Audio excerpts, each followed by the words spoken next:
Hello, good morning. कैसे हैं आप सभी? वेलकम है आप सबका प्रिया लाइफ स्टाइल ब्लॉग में।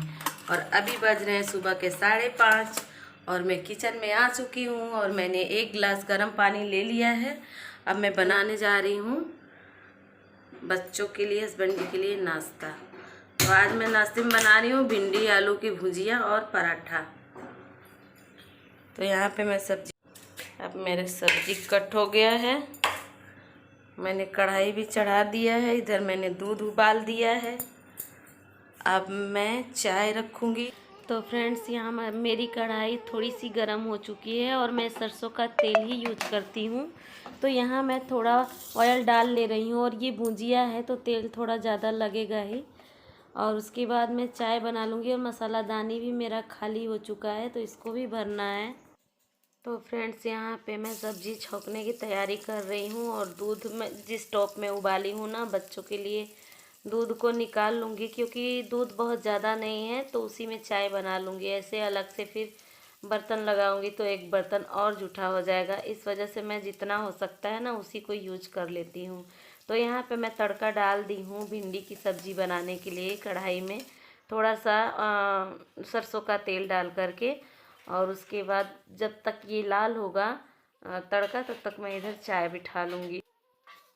तो फ्रेंड्स, आज मैं आप सभी को बताऊंगी कि मैं कहाँ की रहने वाली हूँ। मेरा ससुराल बनारस में है और मायका गाजीपुर में है। लेकिन मैं गाजीपुर में नहीं रहती थी, मेरी माँ भी बनारस में ही रहती थी क्योंकि बनारस में ही मेरे पापा सरकारी सर्विस करते थे। तो मेरे पापा एक्सपायर हो गए थे जब मैं मात्र 5 इयर्स की थी। तो मेरे पापा ख़त्म हो गए थे तो वही सर्विस मेरी माता जी को मिला था। और मेरी माता पढ़ी लिखी नहीं थी और हम 4 भाई बहन थे। छोटा वाला भाई मेरा ना मम्मी के पेट में 4 महीने का था। बहुत ही दर्दनाक सीन था उस टाइम का, थोड़ा थोड़ा मुझे याद आता है। और जब भी मैं अकेले में उस सीन को याद करती हूँ फ्रेंड्स ना, मैं बहुत रोती हूँ क्योंकि एक बाप की कमी कोई पूरी नहीं कर सकता है। इस चीज़ के लिए मैं पूरे जीवन तरसी हूँ। मेरे पापा मुझे बहुत ही लाड प्यार करते थे। पापा का दर्जा कोई पूरा नहीं कर सकता। और आज हमारे बच्चों के पापा हैं ना, अपने बच्चों के लिए करते हैं तो वो चीज़ मैं अपने लिए भी सोचती हूँ कि ऐसे मेरे पापा भी होते तो मेरे लिए करते। और वॉइस ओवर कर रही हूँ फ्रेंड्स तो मैं बहुत ज़्यादा इमोशनल हो रही हूँ, मुझे रोना आ रहा है।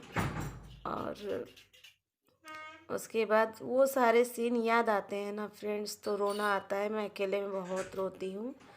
और मेरी मम्मी ना पढ़ी लिखी थी नहीं और हमारे समय में ना एक औरत को नौकरी करना बहुत बड़ी बात हो जाती थी।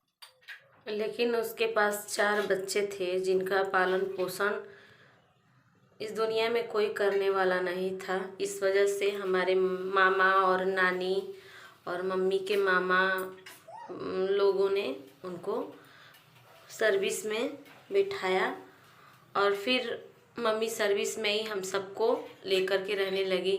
और जो मम्मी के अधिकारी थे ना, वो भी मम्मी पे बहुत दया करते थे कि सीधी सादी है, पढ़ी लिखी नहीं है, 4 बच्चों को लेकर के ऑफिस में ड्यूटी नहीं कर पाएगी। इस वजह से मम्मी को साइड पे ही रखा जाता था। और साइड पे कुछ नहीं, बस देख रेख, जितनी मतलब सरकारी प्रॉपर्टी थी उसी की देख रेख मम्मी को करनी थी। सारे गेस्ट ऑफिस बिल्डिंग सारी चाबियां मम्मी रखती थी। बस यही ड्यूटी में था और कोई मेहनत का काम नहीं था। तो हम सब हमेशा शहर में ही रहे हैं। जब हमारे स्कूल की छुट्टी हुआ करती थी ना, तब हम दादी के घर नहीं नानी के घर जाया करते थे क्योंकि मेरे मम्मी अकेली नहीं रहती थी। मेरे छोटे वाले मामा जो है मेरी मम्मी के साथ हमेशा रहा करते थे क्योंकि वो भी एक छोटे बच्चे की ही तरह मम्मी के साथ रहे हैं सब दिन से। और हम लोग तो बहुत काफ़ी छोटे छोटे थे। और मैं हाई स्कूल पास की तभी कहीं ना कहीं मैं बहुत ज़िद्दी हुआ करती थी और मैं बहुत, मेरे अंदर चिढ़ और गुस्सा हुआ करता था लोगों के व्यवहार से, ताना से और इसी कारणों की वजह से। और कहीं ना कहीं मैं बहुत चिड़चिड़ी हुआ करती थी। तो जब मैं हाई स्कूल पास की ना फ्रेंड्स, तो मेरी सारी मम्मी के स्टाफ ही थे एक, उन्होंने गांव में आकर इनसे मतलब किसान के घर कराया। और ये ना पूरी घर की जिम्मेदारियां देखते थे। और ये भी 3 भाई थे और ये बीच में थे। इनके पिताजी भी किसान थे और कहीं भी कोई कमाने का कोई स्रोत नहीं था। ये दिन का 100-200 ले आते थे तो घर का जो है खर्च चला करता था और जिम्मेदारियां काफ़ी लंबी चौड़ी थी। तो ऐसे ही हमारी ज़िंदगी बीतते गई और मैं ना पहले ऐसी नहीं थी। ये मेरा वेट बढ़ते गया, मेरे 4 बच्चे हुए और जो कि मेरे पास 3 बच्चे अभी हैं, एक बच्ची मेरी ख़त्म हो गई। तो फ्रेंड्स, ये सारी बातें मैं क्यों बता रही हूँ, मन में ऐसे ही आ गया है तो सोची हूँ आप सभी के साथ शेयर कर दूँ। क्योंकि मेरी माँ ना 1 महीने में रिटायर होने वाली है और मेरी माँ नौकरी में अभी तक कुछ बनाई नहीं है। जीवन भर उसके भी किस्मत में तकलीफ़ ही लिखा था क्योंकि वो उतनी समझदार नहीं थी। और मेरे 2 भाई हैं, दोनों ही किसी काम के नहीं हैं। और एक मेरा छोटा वाला भाई है तो वो भी कोई प्रॉपर्टी अभी तक बनाया नहीं है। जो रिटायर होने के बाद जो भी पैसे मिलेंगे वही है माँ के पास। तो मेरी माँ ने बहुत अपने जीवन में संघर्ष किए, बहुत ही तकलीफ़ किए हुए हैं। तो ये सारी बातें मैं आप सभी को बता रही हूँ। शायद ये वीडियो मेरे मायके वाले भी लोग देख रहे होंगे और मुझे इसी बात का अफसोस है कि मेरी माँ ने 30 साल की नौकरी में कुछ नहीं बनाया। इस दुनिया में जो भी सच्चे इंसान होते हैं वो पीछे रह ही जाते हैं। पता नहीं भगवान ऐसे लोग बनाते क्यों हैं।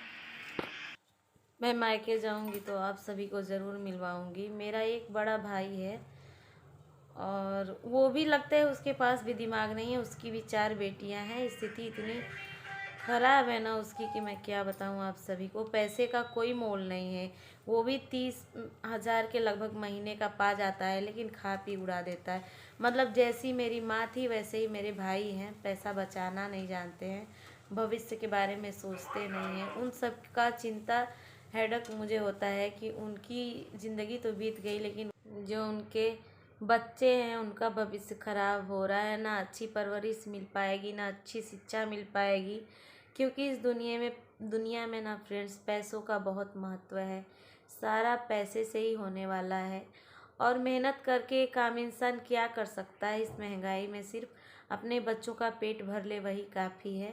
और कोई अच्छी जॉब भी नहीं करते हैं हमारे भाई। छोटा वाला तो बिल्कुल कुछ नहीं करता है, बड़ा वाला प्राइवेट जॉब करता है। तो 12,000 14,000 महीने का कमाने से 4 बेटियां हैं, एक बेटा है उसके पास। और नशा भी करते हैं सब। क्या उनका ऐसे भविष्य सुधरेगा? और ये भी नहीं है कि उनकी बच्चियों को मैं अपने घर ले आके रख लूँ।